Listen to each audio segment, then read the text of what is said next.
তারেক রহমান তার বিশ্বাস নতুনরা পারবে, তার বিশ্বাস যারা শিক্ষিত তারা শিক্ষিত একটা জাতি উপহার দিবে।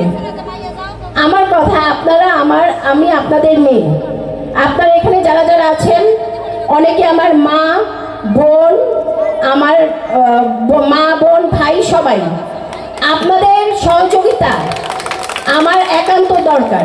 আপনারা যদি আমাকে অ্যাকসেপ্ট করেন যে কোনো প্রবলেমে আপনাদের বিপদে আপদে আমি আপনাদের পাশে থাকব। বিশ্বাস করেন আপনাদের যে কোনো সমস্যায় ইনশাআল্লাহ আমরা আগামীতে যদি সরকার গঠন করি, আমার অনেকের সাথে কথা হয়, আমাদের কেন্দ্রীয় সেন্ট্রালের অনেক নেতাকর্মীর সাথে কথা হয়। আমরা আসলে সবাই অনেক কষ্ট করছি, আমাদের সেন্ট্রালের যে নেতাকর্মী আছেন তারা। মূলত বাংলাদেশ জাতীয়তাবাদী মহিলা দলকে পুনর্গঠন করার অনুষ্ঠান। আজকের এই অনুষ্ঠান বাংলাদেশ জাতীয়তাবাদী মহিলা দল, যেহেতু বাংলাদেশে 18 কোটি লোকের 9 কোটি হলো মহিলা আর 9 কোটি হলো পুরুষ। 1977 সালে জিয়াউর রহমান সাহেব 17 নভেম্বর ক্ষমতায় আসেন। তখন উনি যে সাধারণ নির্বাচন দিয়েছিলেন ইউনিয়ন পরিষদে, সেখানে উনি প্রত্যেকটি ইউনিয়নে 3 জন করে সংরক্ষিত মহিলা আসন রেখেছিলেন।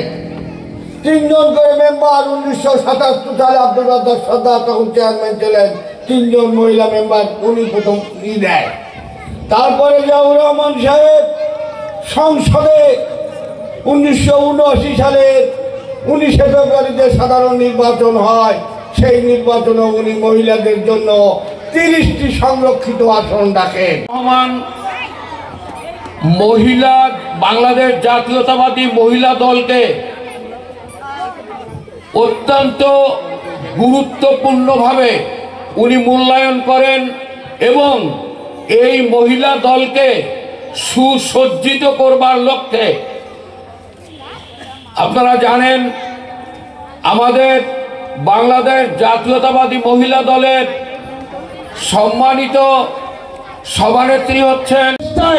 আমরা আজকে এখানে উপনীত হয়েছি সর্বতভাবে চেষ্টা করে।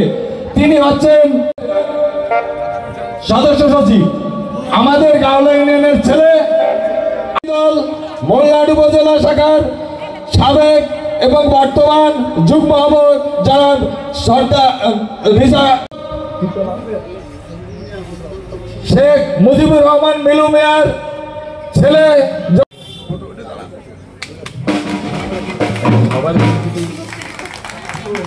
মুক্তিযোদ্ধা কমান্ডার গাওলা ইউনিয়ন মোল্লাহাট উপজেলা শাখার জনাব আছেন, মোল্লাহাট উপজেলা শাখার যুবদল কৃষক দলের নেতৃবৃন্দ সহ ইউনিয়নের নেতৃবৃন্দ এবং আপনারা যারা আছেন সবাই আপনারা শৃঙ্খলার সাথে বসেন।